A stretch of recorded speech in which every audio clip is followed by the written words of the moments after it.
Roger, when I was a teenager back in the 1970s, I remember a song that came out talking about the age of Aquarius. Mm-hmm. And since then, we've seen the development of the New Age, and I wondered if back when you were involved in spirit worship, if they talked about New Age at all. Oh yes, it was a big thing that was coming up. One of the major deceptions of the last days. And the priest told us, we talked quite a while, and then he said, could I have a little bit more of your time? I want to do something very fascinating. He says, the grand plan, the master's grand plan for harvesting the nations, for harvesting the multitudes of the earth into his cause, just before the close of the great controversy between the forces of good and evil. So we continued, after we expressed ourselves that we're deeply interested to know more about the activities of spirits. And he said it's going to be done in a unique manner. This grand plan is going to take people are going to eat the stuff. Because it says spirits, demon spirits, will declare themselves to be inhabitants of far distant planets in the galaxies that are coming to warn the inhabitants of planet Earth of the impending destruction of the planet unless something seriously proper is done to avoid it. And he went on saying that they will claim to have out-of-body experiences. Are you familiar with out-of-body experiences? I've read about that. In other words, projection. Yes, right. Goes into different parts of the world and sees things and come back and then they write all about it. I've heard of that. So, due to the fact that the millions of the earth, people, believe in people having an immortal soul, it has to be readily accepted when the spirits will, through a trance medium, converse with influential people of the land, you see. Now, what is a trance medium? It's a channeler today. What is known today as a channeler? Channeler, yeah.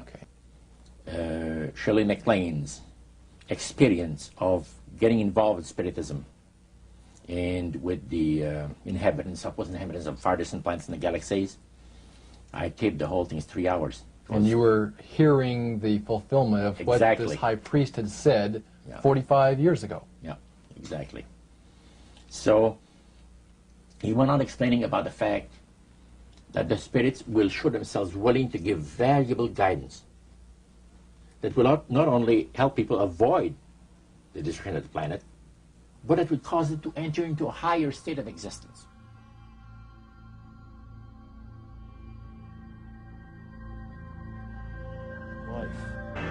Dr. Pierre Guérin, an eminent scientist associated with the French National Council for Scientific Research, concludes that UFO behavior is more akin to magic than to physics as we know it, and that modern UFOnauts and the demons of past days are probably identical. The word demon in Greek comes from the root meaning knowledge or intelligence, implying that demons have access to knowledge and information denied to ordinary mortals. After what happened to me, the communion experiences, I decided that that might be a good idea to accept the idea of the devil just in case that's what I saw. If you look closely at the life of the world, you see the workings of evil in the world. There seems to be a sort of machinery behind it that is far beyond just the accident of human life. In the modern world, we see reports of believers being told to gather, awaiting a sign from the Queen of Heaven, Mary. And when they gather, silver discs appear. The most famous of these incidents, according to ufologists, is Fatima. In October 1917, 60,000 people gathered to receive a sign, and 3 silver discs appeared. As a result of this, the people felt sudden intense heat, drying of clothing and of the soil, physiological effects, or miraculous cures. Could the same fallen angels who presented themselves as gods to our ancestors be reinventing themselves for the modern world as modern-day gods or as aliens who have come to rescue us from ourselves?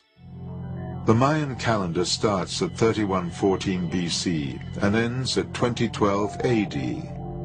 In 755 AD, Mayan priests prophesied that the total eclipse of the sun of July 11th, 1991 would herald two events: cosmic awareness and earth changes. On that day, shortly after 1 p.m., a silver disk hung motionless below the total solar eclipse. By appearing during this eclipse, the UFOs have identified themselves to many as the Mayan gods.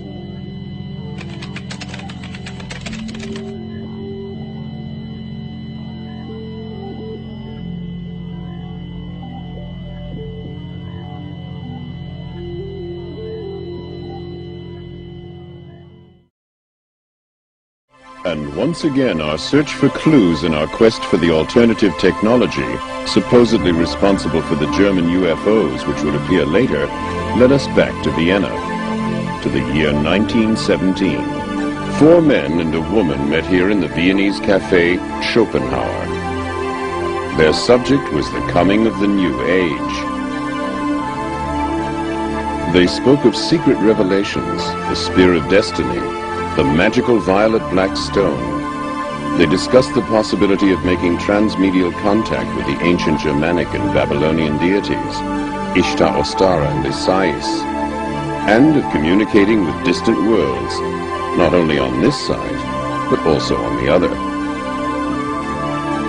It is quite likely that this coffeehouse meeting witnessed the birth of the secret Thule Society, which in turn later spawned the German National Socialist Party, the SS, Black Sun, and the Friel Society, which in its turn gave a foundation to the occult activities of the Third Reich and the new comprehensive technology, and the beginning of German UFOs.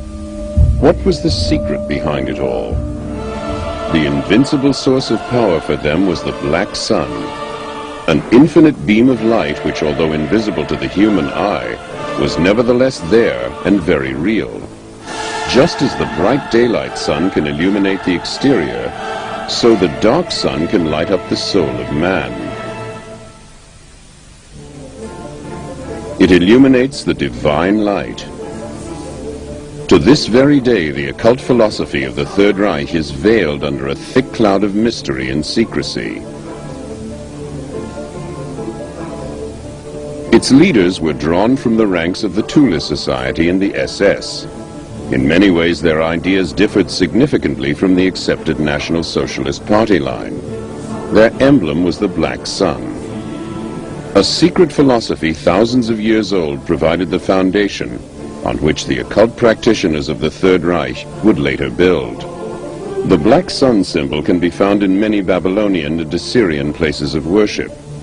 Even the Phoenicians and the Carthaginians knew of the symbol and the beliefs that it represented. The Babylonian and Assyrian civilizations often depicted the Black Sun, the Godhead's inner light, in the form of a cross. Assyrian kings wore an insignia which in no way differed from the one more commonly known as the German Knight's Cross. We have no way of knowing just what exactly was going on in the minds of the occultists of the Third Reich, and to what mysterious ends their ideas would lead them. Perhaps they believed in the ancient prophecy of the New Babylon, which would rise again in some unspecified centrally located country when the third Sargon would return. The secret knowledge and the prophecies which the Knights Templar had brought back with them from the Orient had been slumbering for centuries, waiting for the time of fulfillment to approach.